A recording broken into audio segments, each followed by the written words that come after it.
Սիրելի իմ ժողովուրդ,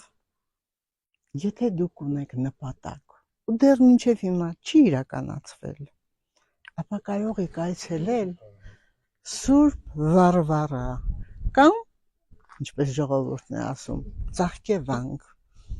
եւ կտեսնեք այս հզոր մատուռը, ինչպես կիրականացնի ձեր բոլոր նպատակները, եթե կա կին, որ երեխա չի ունեցել,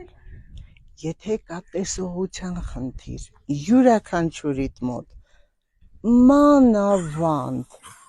այստեղ հանդիպելով ու հաճախելով, դուք կտեսնեք,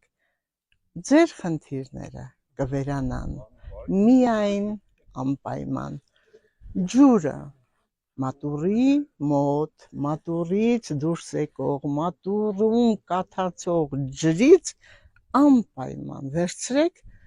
գոնե 1-2 կաթիլ եւ դուք կզգաք, որ ձեր խնդիրները վերացել է, սիրում եմ ձեզ։